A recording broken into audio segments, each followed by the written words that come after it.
Hello and welcome to Music Major Meltdown. My name is Sam. My name is Blake. This week we got a lot of great stuff coming at you. We have our songs of the week featuring some interesting choices from both of us. And we have our first, I believe we could call it, our first official debate within the context of Music Major Meltdown. We've debated things before, but this one we are taking distinct sides. We're coming at you. Very interesting debate later in the show. But first, Blake, how you doing? Well, apparently I need to prepare for a debate, but other than that, good. You prepared. Don't try to fool our audience. They're not idiots. No, our audience is not idiots. It's more me that is the idiot. But otherwise, no, I am good. I am very sore because I've been trying to work out lately, and yeah, it's hard. So yeah, I in a sense I get that. I once tried to work out, never went back. Did it once. I'm not going back. Was it like one day, like 5 minutes? I mean, if you look far enough back in my history, you might find that I went to a summer sports prep camp before I went into high school. Might find. You sound real confident. You will find that I went to a sports camp the summer before high school for about 2 or 3 weeks. Lots of weightlifting, lots of running, lots of pushing heavy weights across the parking lot on those like sled things. You know what I'm talking about? Sports camp ever. Yeah, I know. It was literally just like strength and conditioning camp. It was not even playing really any sports. It was awful. I hated it. Gosh. It's where I discovered that I have asthma.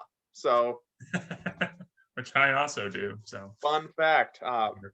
But yeah, so I can feel your pain on working out, Blake. It's not fun. If you go subtle and calm with it, it's all right. But I'm getting used to it. I'm getting there. How have you been? Oh, I have been just fine. You know, it's been an interesting couple weeks. I mean, school has always been busy. I've been busy in personal life type things. But it's always been good busy, you know, just doing the things I like to do. Yeah, lots of good stuff. You know, I almost forgot, before we go any further, we just want to make a quick apology that this podcast is coming out later than normal. We are so sorry. As you can obviously tell, we do not record this in the same room. We record it over just video chat, basically. We record it like that. What are you talking about? Don't point. Like, I could reach as far over as I can over here. I'm not going to reach Blake. Yeah, okay. No, again, our audience is not idiots, Blake. Are not idiots. Do not get that through, Blake. Come on. No, but in all seriousness, all joking aside, we were having a lot of internet connection issues the past couple weeks. Super annoying. So we are sorry, but we will try to get back on track with the next video. So hopefully we'll get a couple more. We got a couple more videos lined up for the rest of the season before we're going to take a little bit of break, but we're going to try to get you guys some shorter videos while we're in our little planning mode. But we'll talk about a little bit of a hiatus from the podcast, but still giving you some. That sounds like it's like taking a break. We're not Daft Punk people. We're the podcast is still going on. It's a whole nother story for another time.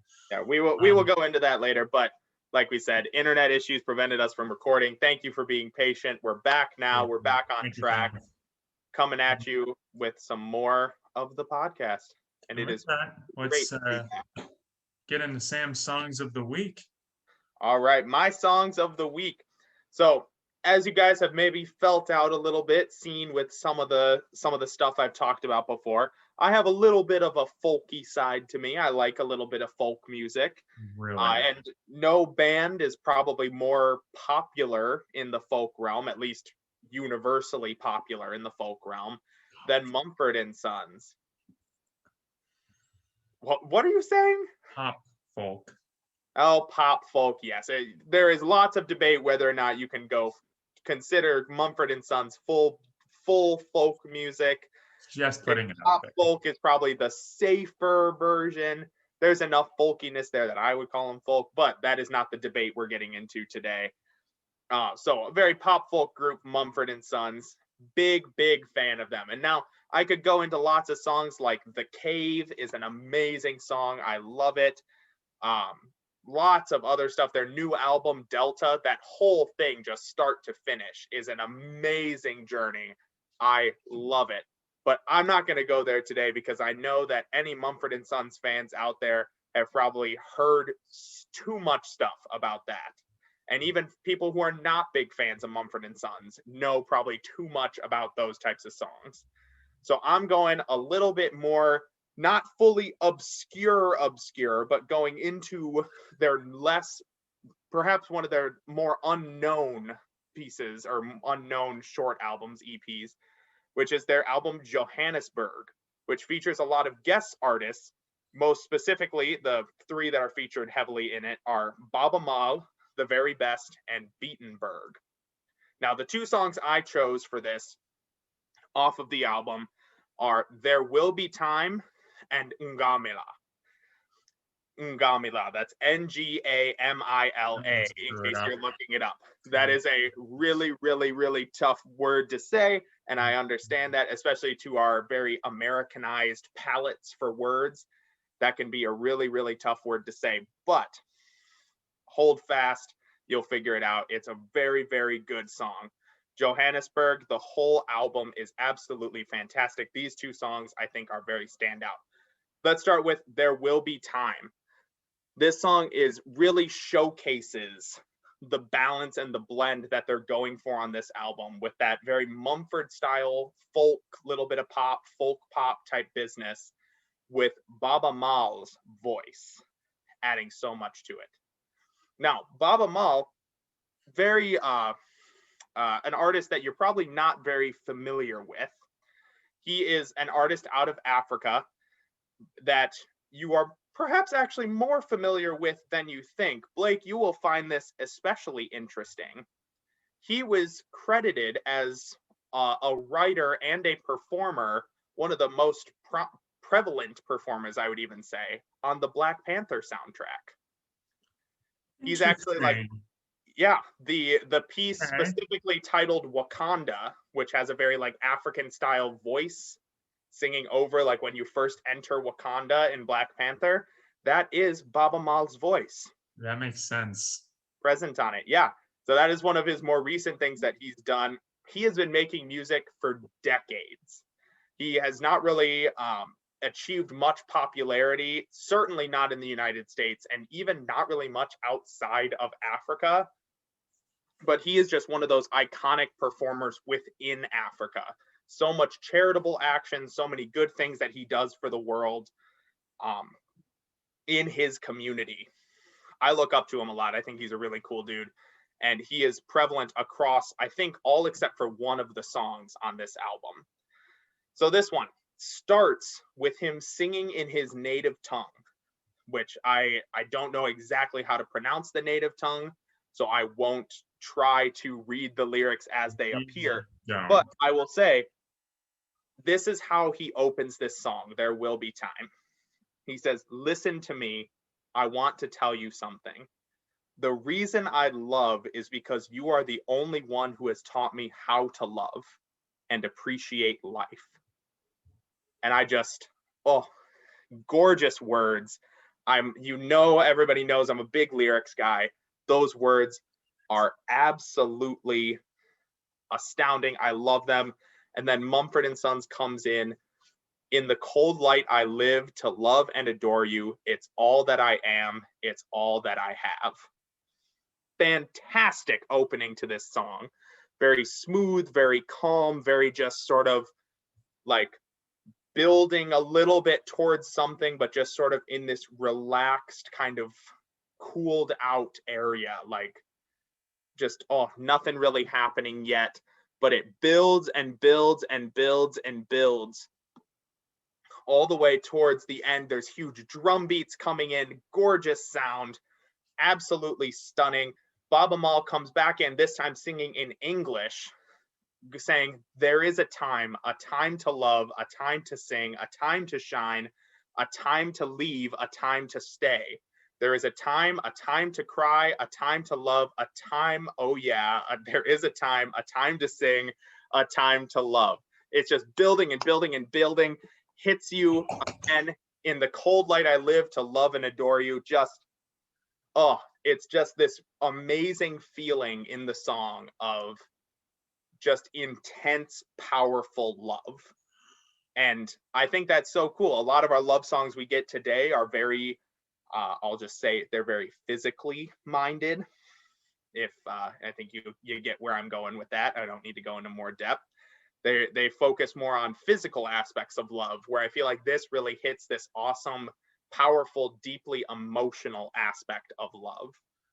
So there will be time for all of the great aspects of love and how love really transcends time. So I absolutely love this song. Great song. The other one I chose, just to move on, because again, I could talk about these forever. Ngamila.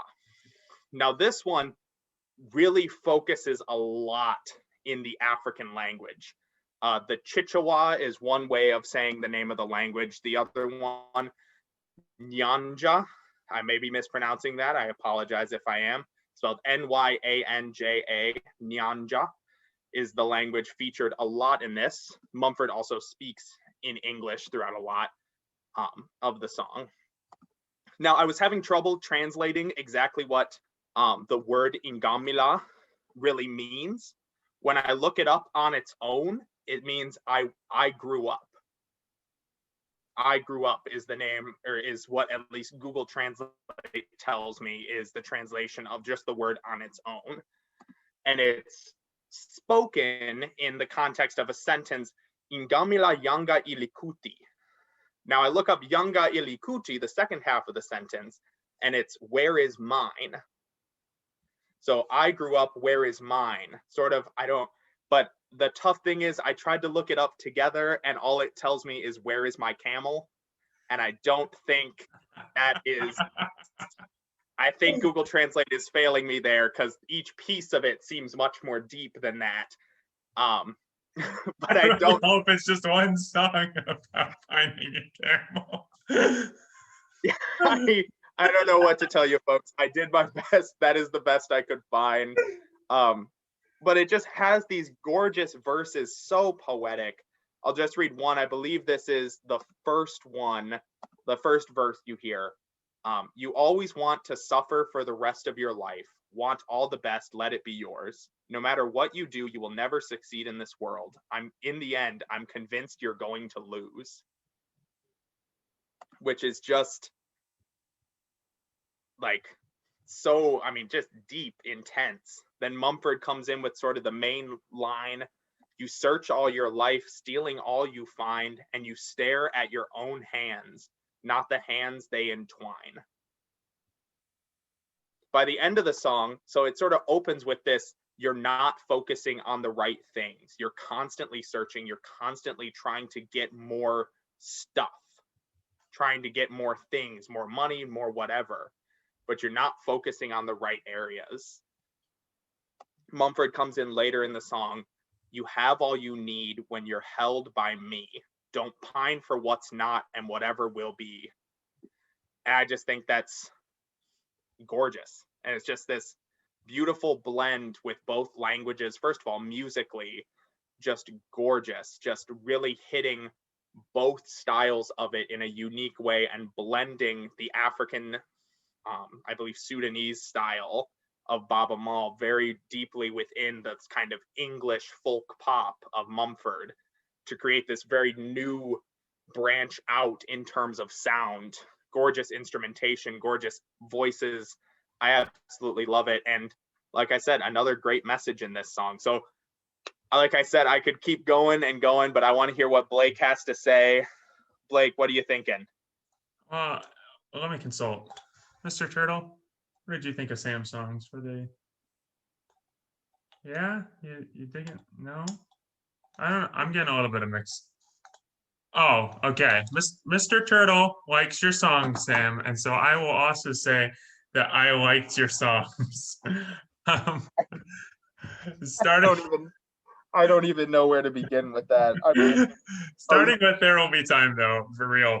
Um, it was interesting. When I was listening to it, I kind of imagined them as two different songs. When Bob Amal came in and when Mumford came in, their phrasing and their because I feel like they both had very distinct melodies um, when they were each in the lead vocal or whatever you want to say. So it kind of felt like these two completely different artists coming together and forming a song that was kind of a mashup of two songs in a way. And it was cool. I really liked that. And um, one of the things I really actually enjoyed about the song, it's a very simple bass line. Is it There Will Be Time? Just so I get that right. Yeah, There Will Be Time. There Will Be Time. It's a very simple bass line, but if you're listening to that song with headphones, it's a very nice, it grounds the song really well. It really supports kind of the band of Mumford and Sons being there, not just their lead vocalist. And yeah, it was the great combination of two really wonderful pieces. Gamila was, it's funny that you describe like how you described the lyrics. I just thought it was this great upbeat, uplifting party song. Just celebrate and be happy about yourself. And it just had a sense of optimism. I really, the very first time I listened to that one, I just felt very optimistic. I felt very much like I just wanted to go out and see the sunshine down on my face. And yeah, I really enjoyed it, but it was a lot deeper, clearly, than I had imagined it. That's, I mean, with what you feel, that I do think is the message of the song. Like you would say, it is ultimately very optimistic. It's just sort of optimistic with a little bit of a backhand of like, stop worrying about what you don't have and be grateful with what you do have. And it's like I skipped that part and was just like, oh yeah, feel good. So overall, I really like both these songs. Again, I think Mr. Turtle did too. So good job, Sam. Just for reference, everybody, Blake's been going through some stuff. I think he's losing his mind a little bit there. Mr. Turtle is you're not missing something. You're not missing some previous reference. He just suddenly is personifying Mr. Turtle. Say some prayers for him. I think he may need it. Yes, Mr. Turtle does need your prayers. Oh, okay. All right. Is that all you had to say about Mumford and Sons, Bob Amal, and yeah, just to wrap it up on my end, I guess, just check out these songs. They're both amazing. If you like Mumford and Sons and haven't listened to this, check them out. You may not fully like understand all of the lyrics because they're speaking in different languages, but you really get the sensation of the meaning of the song. You can very much enjoy it without understanding any of it. Absolutely. It's fun songs, fun music. I highly recommend it, the whole album. And if you're not a big Mumford and Sons fan, as of yet, at least, check out some of their other albums too. This one is a great place to start. You get a feel for what their music sounds like. And they have lots of other great music out there as well. 3 full albums, I believe, a couple other EPs and singles scattered throughout there as well. Just, yeah, great stuff out there. Mumford and Sons, go check them out if you haven't. Blake, let's move on. What are yours, my friend? All right. So my songs of the week come from the Raconteurs. So the Raconteurs are they don't necessarily refer to themselves as this, but they're what we call a supergroup. So for those of you that aren't as familiar with that term, it basically describes a rock band that all the members have come together from other projects. So they're famous for other ventures, and then they form this supergroup because they're all well known already. And the members of this band are 2 members, the bassist and the drummer from the Greenhorns, which is a 90s and 2000s garage rock band. Brendan Benson, who's a solo rock musician, and the one that everyone would know, Jack White from the White Stripes. And so the reason they claim they're not a supergroup is that they were all friends before that. They were all friends before they all got famous, and they're like a brand new band. This isn't a one-off thing. They've actually recorded 3 albums to this point. Yeah, so not necessarily your traditional supergroup. They've stuck around for a longer time, which is awesome because they work great together. And so yeah, I will kind of dive into them. So they've kind of been ranging from some different styles, but you can kind of tell it's Jack White getting away from his like own self of the White Stripes and being more committed to being in a band, which is really cool because it's allowed him and the rest of the band members of the Raconteurs to be a lot more collaborative instead of being very individualized about their songwriting. So Jack White and Brendan Benson are the 2 principal songwriters for the Raconteurs, and they also happen to both be the lead vocalists. So they have 2 lead vocalists, which is super awesome. I wish I would have picked a song featuring each of them on lead vocals, but it's the only thing about them is their vocal ranges are pretty close. So sometimes it's kind of hard to tell which one's singing. I've been able to figure it out just through watching live videos, though. But I am really excited about these 2 songs. So the first one is You Don't Understand Me. It came from their second album, which was released in 2008. The reason that's important is because they didn't release their third album until 11 years later. So they went 2 years in between their first 2 albums, and then they were all kind of doing back to their original projects. Jack White went solo, Brendan Benson went back to solo, the other guys went back to the Greenhorns, came back 11 years, and released an album in 2019. So the first song, You Don't Understand Me. Now, before I get into this, Sam, what do you know? What is the primary instrument that Jack White plays? Oh gosh, I believe it's just like guitar, right? Just yes. Yeah. Okay. Electric guitar. So. He is like probably known as one of the top 5 guitarists of the 21st century. Just really influential playing style, which is why it's so interesting on You Don't Understand Me. He isn't playing guitar, he's playing piano. Very interesting. Did not know that. That's cool. He's actually a really good piano player. He's got inspired a lot more by playing piano, trying to change that sound for himself, and he really likes the rhythms and grooves on piano. So this allows him to be the more typical singer-songwriter. He's singing a song basically just about kind of a disillusioned love, a relationship kind of gone wrong. Basically, these 2 people aren't on the same point of view. And so he has this beautiful piano riff that drives the song. And the rest of the band just does a great job of backing him up. The rest of the band is just in this groove. You can hear this great rhythm guitar, this great bass feel. And it culminates into the choruses where Jack White and Brendan Benson sing this beautiful harmony together.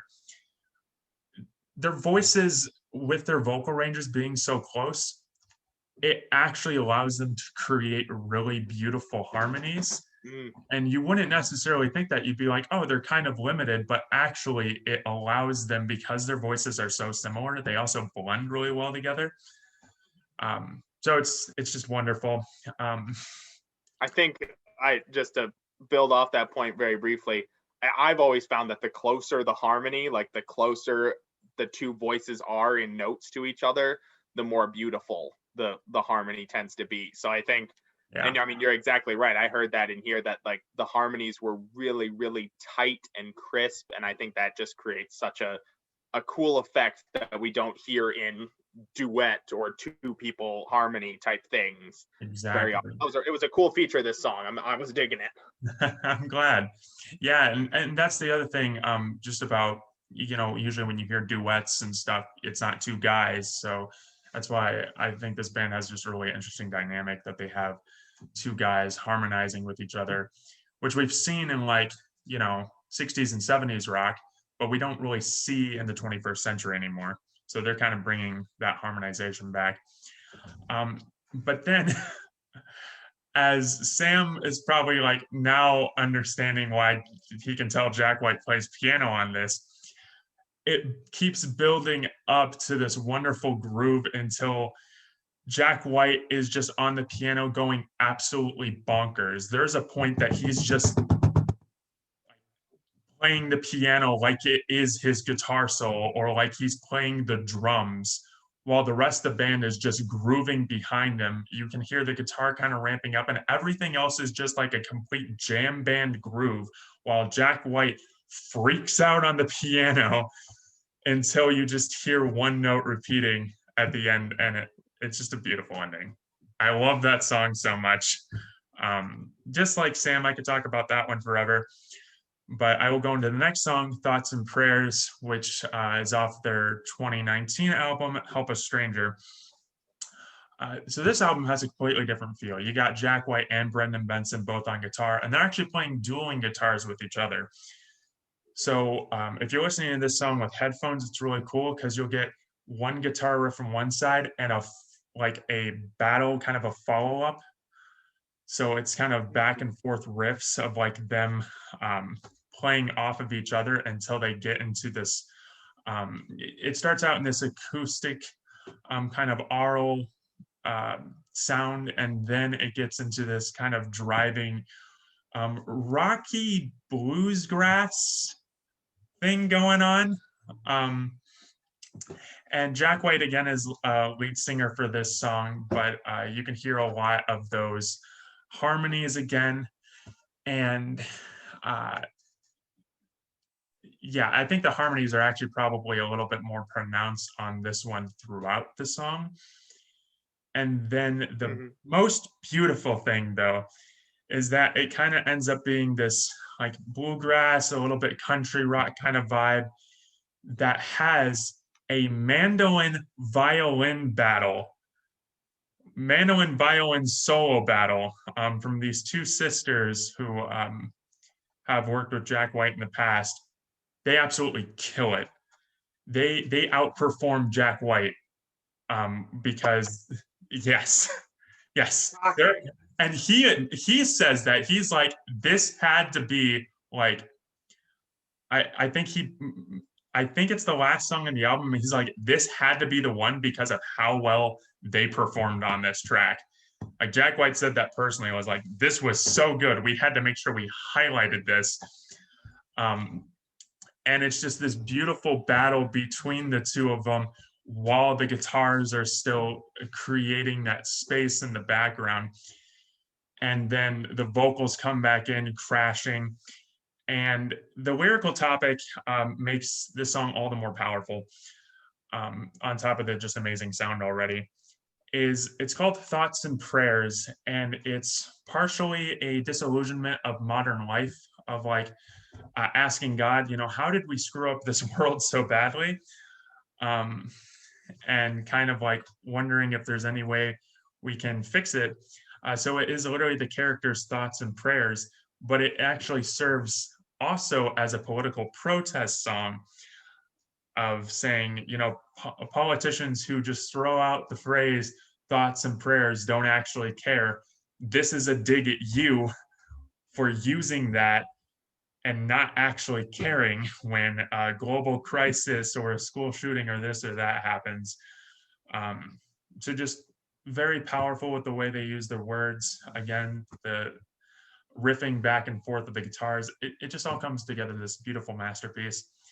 I'll shut up now. Sam, what did you think about the songs? Well, I greatly enjoyed them. I'll be honest with you. These were a couple winners. This is much more like, there's been some times where, there have been some times where the songs you pick are just a little bit out of my comfort zone. And I think the Raconteurs overall are very well within, like, in a very cool spot in my comfort zone, where it's not something I've listened to before, but I really like it. It's like stuff that I've enjoyed in the past. Lyrically, I think both of these songs are really cool lyrically, so I'm a big fan of that. the sound wise, I think it's super cool. That piano riff on You Don't Understand Me was just infectious. I was digging that so much. I thought that was so cool. Yeah, really all over that. Thoughts and Prayers, I really liked a lot too. I mean, I'll be honest, I do have a preference towards You Don't Understand Me. So do But I. It's my favorite Raconteur song. Well, there we go. Like, yeah, I was really, really enjoying this. I would not have expected it to be Jack White. And I think that's what I find most interesting, is that I'm more used to some of the, especially like popular songs from the White Stripes, and this does not feel as much like that. And so I think that's super cool. And yeah, I mean, supergroup is maybe not the name they want to go with, but definitely is not a bad name to give to them. I mean, yeah, really super. cool. Really cool. I mean, I give both of these songs a big win for the week. Thank you. Thank you. Yeah, good choices. I will be trying to check out some more Raconteurs. Yeah, if you're, if you're interested in like Zeppelin, or just any of kind of like classic rock revival stuff, they do a great job of kind of incorporating that into a modern sound. And just kind of like Sam said, it doesn't sound like the White Stripes. And I think that's what I like about it, is it's different, because you don't want to keep listening to the same album over, and you expect when somebody joins a different band, they sound different, and this does. So exactly. That's one thing I've always had a little bit of a dislike for, is when I hear an artist on something different, or like especially like joining a different band, and they just turn that band into more of what they already were doing. Like there are times where like a guest feature on a song is really cool. Like I'm all over Ed Sheeran had this is slightly tangential, but it had the collaborations album recently, and I was all over how he incorporated the sound of the different artists into those songs. yeah. But I would hate it if, let's say, Chris Stapleton joined Ed Sheeran for a whole album, and then it just became a Chris Stapleton album featuring Ed Sheeran. Like, that would drive me nuts. So that's where I think Raconteurs do some cool stuff, is that it's these different artists coming together, but they make their own unique sound. Yes. Yeah, super cool. I'm all over it. I think that was some excellent song choices, Blake. I'm very impressed. What a great week. What a good week for us. Yeah, this was a good week. And just for the record, Blake, did you, like, on my songs, were they wins, losses? Yeah, they were wins. Yeah, I just kind of assumed you knew that because I complimented them so highly. Oh yeah, I figured, but we got to make it official. You got to give it, the old double W. Give them. Oh my! If I see that turtle one more time, I swear, I will be happy, because it's a cute turtle. That's what I swear. That is, the eyes are so cute on that. I'm sorry. That's not related. That's all right. That was an adorable. I think it's time for the great debate. Judge Sam, would you like to present? I will present the debate. This week, our first debate is something that both of us, we really care quite passionately about. We're going to be debating Christian music, just on the whole, kind of. To give it a little bit more specific, is Christian music really, I mean, and you can sort of maybe help me. Yeah, really. Like, is it actually good, or is it a lesser music somehow? I think that's the bigger thing. Is it good? Like, is it properly good, or is it somehow this lesser genre of music? I like the way you phrase that. And so just to set it up a little bit in two ways. One, just in the world way, there's a lot of people who are really big fans of Christian music. And there are a lot of Christian artists that sell a good number of albums, and they go on big tours, and there's lots of fans who come out and love the music. But there's been this stigma around Christian music, and especially among musicians themselves, that music is, because it is Christian focused, is somehow lesser and somehow won't appeal to a wider world of listeners.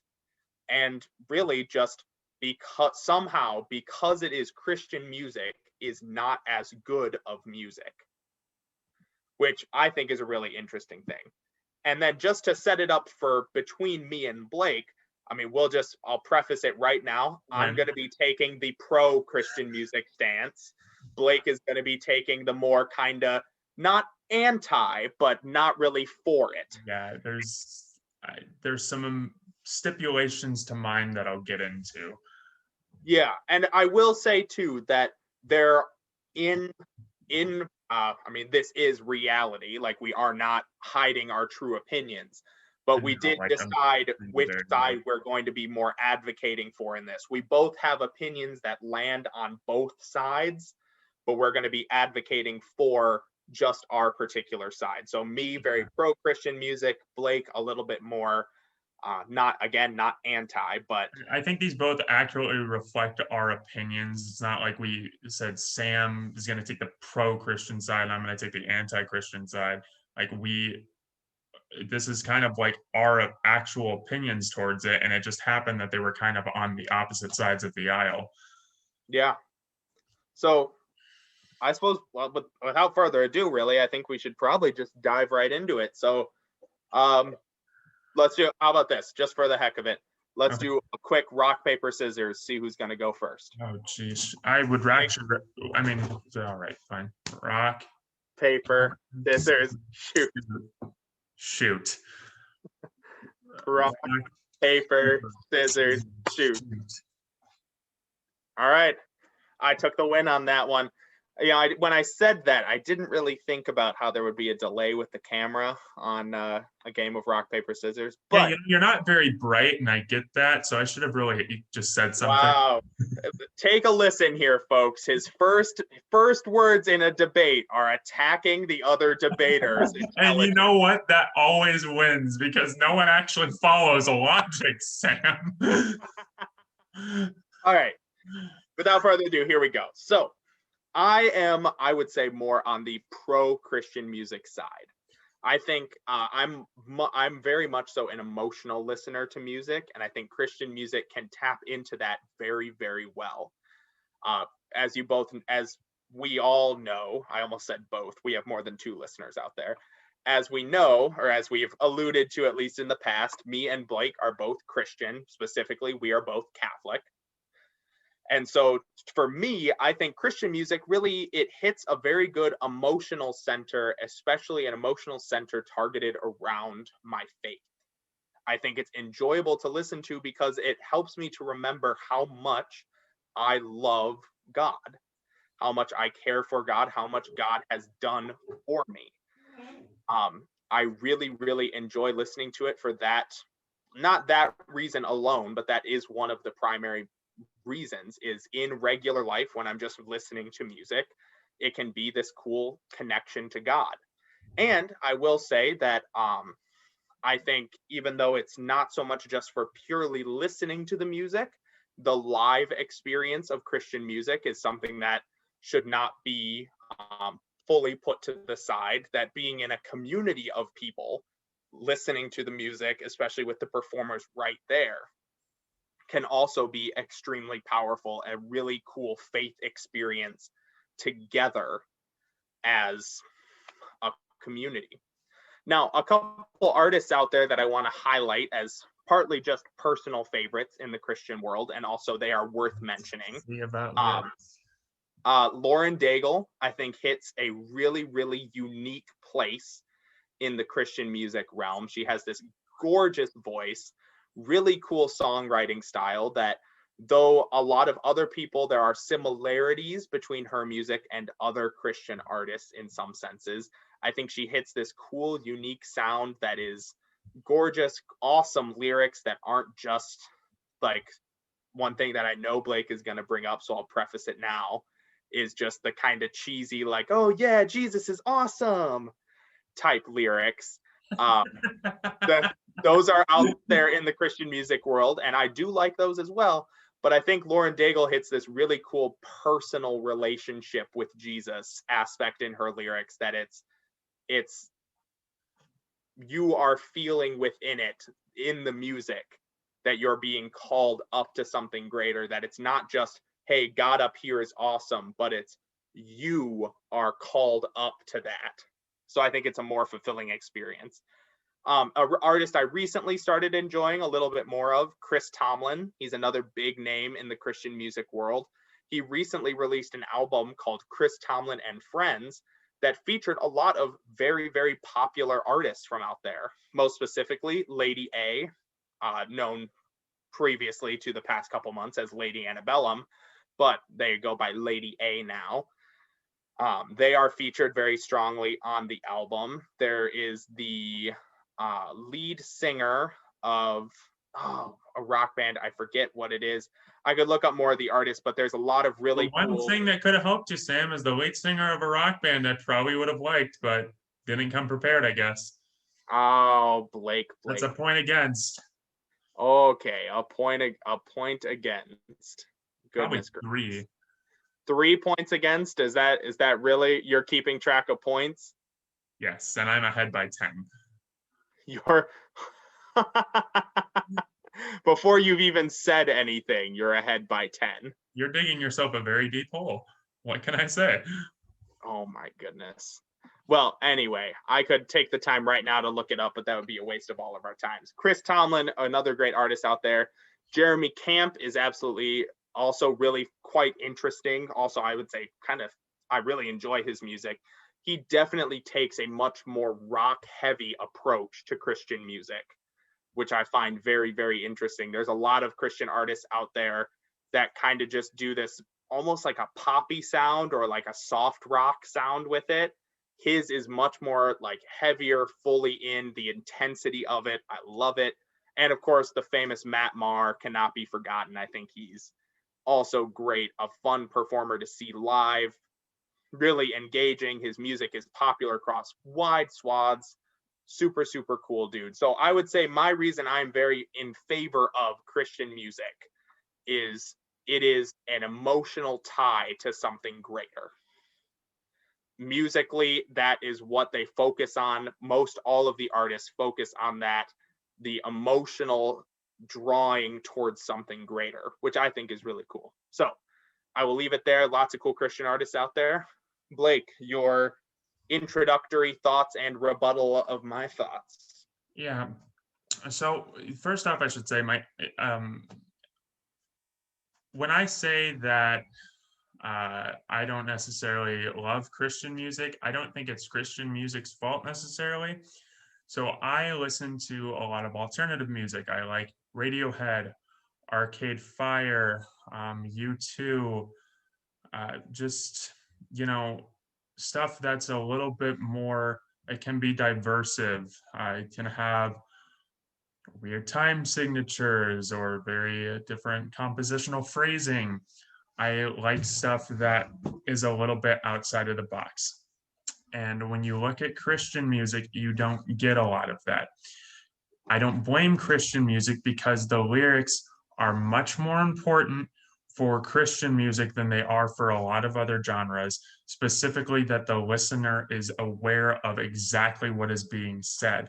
Whereas in some of those other genres, it's okay if you don't know exactly what's being said or don't know how or have to think a little bit more to interpret it, because half the time that's the point. You're supposed to take more time to interpret that stuff or really seek it out for yourself and not be able to know 100% right away about that. But my point being, I listen to Christian music in forms of praise and worship. I don't like listening to it on the radio because it tends to be really boring. You take the, Chris Tomlins or the Toby Macs or the Lauren Daigles, like they can be fine and all, but you keep getting into more and more artists and they're just like all the same. They all sound the same. The industry makes them the same. So my argument really isn't against Christian artists, it's against the idea of Christian music. And as I was thinking about it more, I kind of understood why Christian music is this way. Why is it so has to be accessible so every single listener can hear it? What happened in the golden age of music, the classical period and Renaissance? We had overly complicated compositions by Bach, Beethoven, Mozart, Schubert, Haydn, of like Catholic or Christian compositions to, you know, augment the mass, that the common people could not sing along with because they were too advanced. You had to be a musician to perform and sing those pieces. And so over time, just as the mass has become more accessible, so has Christian music in itself. And I think people are scared about doing something so, you know, profound, alternative, something where it's very compositionally complex, because then they feel like the whole point of Christian music, which is to get the message out of Christ and the Word of God, is mute in that point because it focuses so much more on the music that the words can't, you know, get out. There's also the problem of the label of the Christian music industry. When you get labeled as Christian, you kind of conform to making a certain type of music. It has been said that it's very easy to get, it's easier to get a Christian label. It is easier to get signed by a Christian label. I don't know how true that is, but I could imagine if some band was like, well, we're not as talented to maybe get on a regular mainstream label, but we can get it on a Christian label and all we got to do is write Christian music. I'm not saying that that means they're a lesser band, but it could mean that there is less of a talent pool, like less talented musicians getting contracts in the Christian music industry because of that simple fact. There's also this really bad labeling of Christian music just in the music industry as a whole. Like when you see the Christian music label, a lot of people write it off. Even when you see themes of Christianity, there are reasons why artists like U2 and it's actually Sufjan Stevens. I screwed it up the first time. It's Sufjan Stevens. Do not explicitly call themselves Christian artists. Sufjan is actually very forward about his faith, but he made a deliberate attempt to not be too Christian on his first couple albums, because even when he was making amazing albums, because they had Christian themes, they knocked their ratings down a little bit. So there was a couple albums of his that got rated 4 out of 5, specifically because they're like, if he didn't pander so much to God, then they would be 5 out of 5s, is basically what the reviews said. I read them this morning and I listened to the albums. They're 5s. They're really good albums. But basically that's just it. Like and I think that part of the notion is that it doesn't necessarily connect to all people. There are people that are better at doing it where the music can connect to all people. And I think specifically the problem with that is not that Christian artists write about faith, it's that they only write about faith. A lot of them, once they get pigeonholed into that, they can't write anything but that. They can't write a song that doesn't have God in it. And it's not to say that you should like focus on writing songs that don't have God in it, but there are everyday like human interaction, people problems that you could definitely write about and expand your audience a little bit more. And that's why mainstream artists that do incorporate Christ into their music at points are way more successful, even though they're very, very overtly Christian, because they have that diversity. And so to me, yeah, it is lesser music. There are a couple of bands that break that exception. I think 90s Newsboys is one of them. Need to Breathe can break that exception sometimes, but it's just not many. And even those bands like Need to Breathe has been trying to get away from their Christian label ever since they got labeled Christian, just so they can be more inclusive of all people. It's not that they don't want to spread Christ's message, it's that they want to like reach everyone, because otherwise what's the point of Christian music if it's just preaching to the choir? Yeah, I mean, you raise a lot of really good points, and I think I do fully understand and I didn't do any your point research with it. What'd you say? I didn't do any prep for this. Oh yeah, okay. Like you said at the beginning. Yeah, you raise a lot of really good points. I think my biggest distinction with yours and like why I am still pro Christian music, even given all of that, which I will say, I think everything you said is very true. It is a fact of the music industry and a fact of, especially not even just the industry, but a fact of people listening to the music, that if you are not like not even you're not Christian, but you're not at like X level of being Christian, like it can be off-putting if you are not like it could just be off-putting to see an artist as a Christian artist, because we Yeah. have the stereotypes in our head, I think, of what a Christian artist is and what they aren't. A Christian artist is a person that's just, here's some upbeat songs about Jesus. Yeah, here's Veggie Tales, fun, and things like that. And I think like as we, or for what? Say boo. Say boo. Oh, be careful, we'll get licensed attacked from the people at Veggie Tales. We'll have to pay them for the use of their song. Oh, geez. Oh man. But in putting that aside, there is stereotypes that go along with the Christian music label and the Christian music idea that in this case the stereotypes do have a founding. Not all stereotypes have true foundings, but in this case, this one I think does.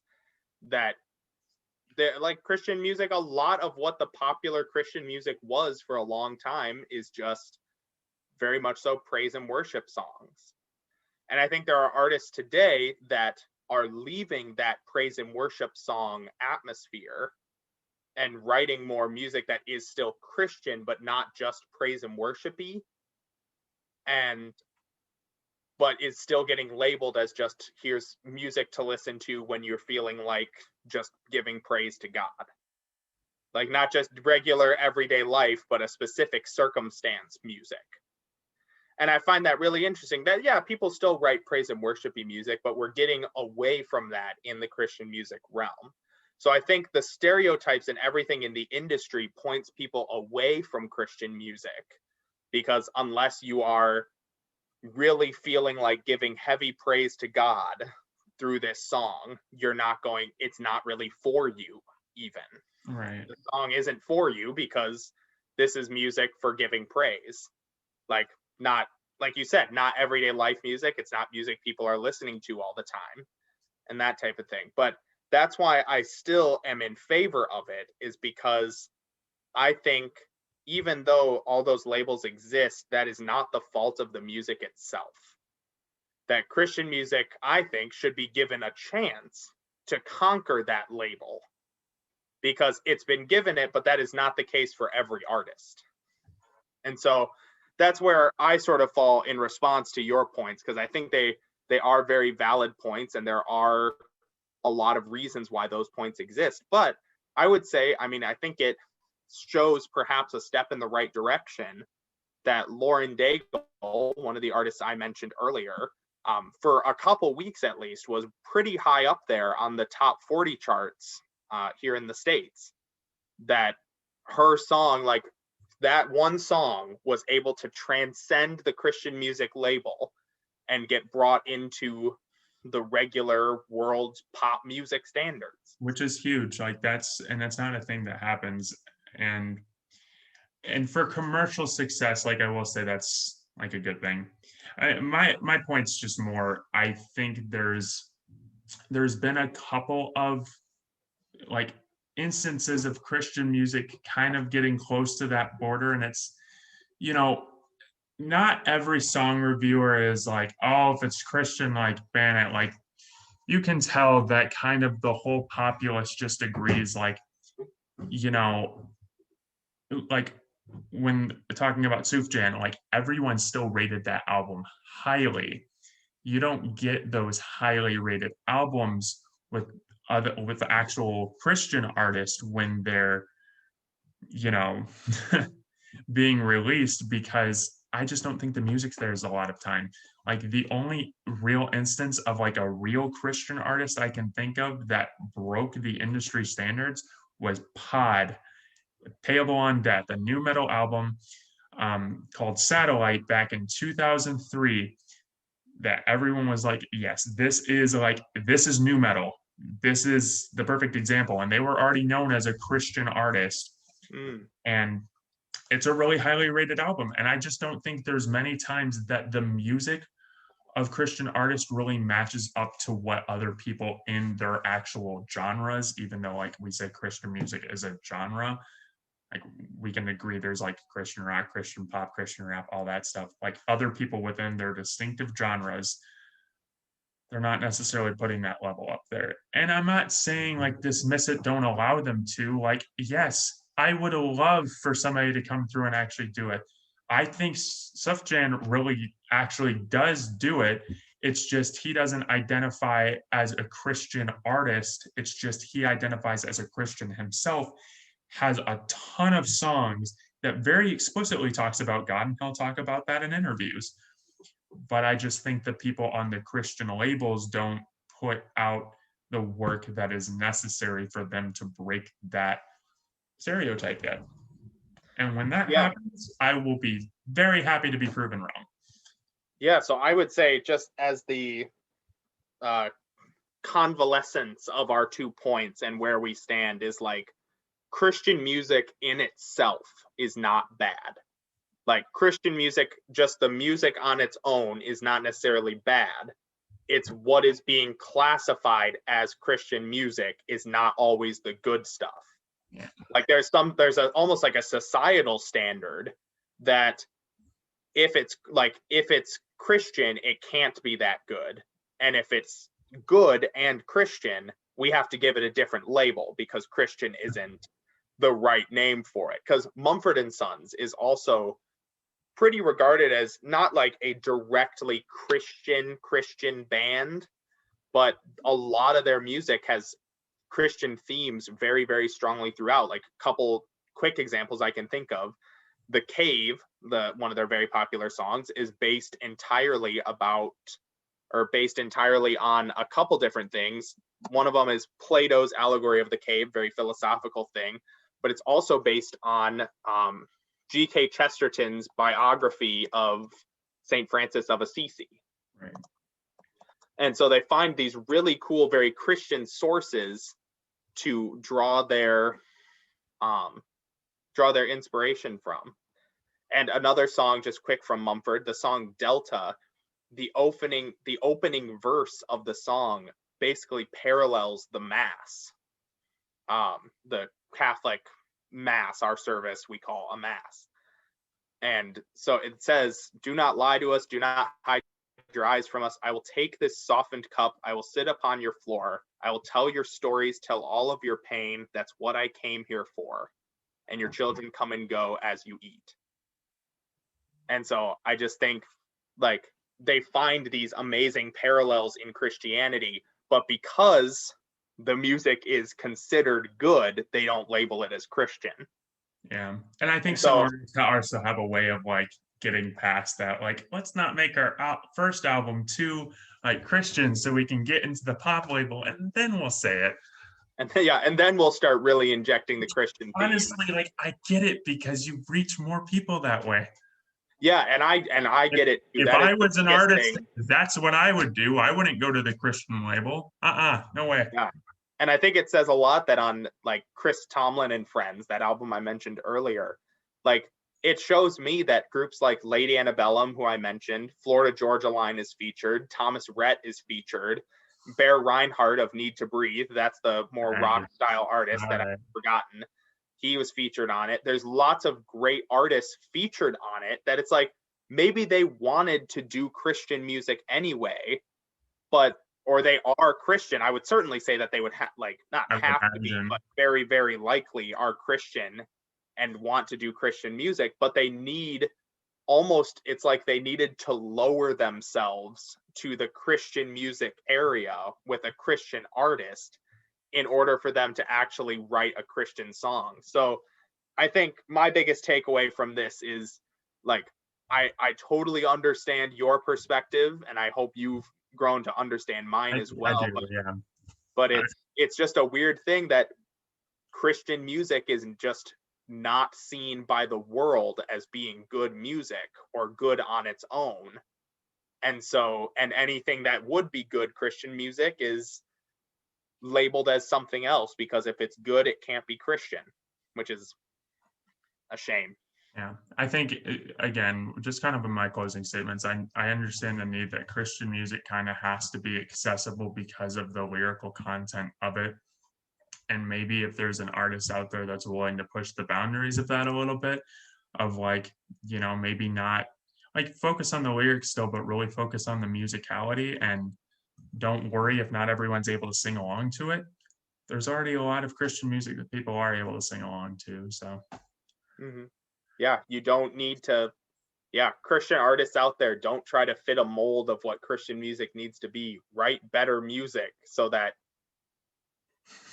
like, make your labels better by writing better music. Exactly. Anyway, well, good debate. First debate in the books. Wow. We'll have to keep doing these. Put it in the comments who you think won. I know it's me, but just in case.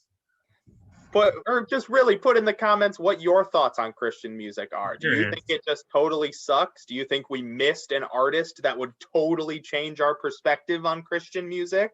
Do you literally not care? That's cool too. Tell us. We like to read your comments. But for now, I have been Sam. And I have been Blake. It's been great to talk with you all. It's been great to talk to you, Blake. I missed it with our internet issues. I missed being able to do this podcast. Me too. Thank you guys so much for being patient. We really appreciate it. Again, we'll get back on a normal schedule soon, but until next time. This has been the Music Major Meltdown. See you guys in the next one. Peace out, guys. Thank you so much for tuning in. We hope you guys enjoyed the video. If you haven't already, make sure to hit that subscribe button and click on the bell for notifications whenever we drop a new video.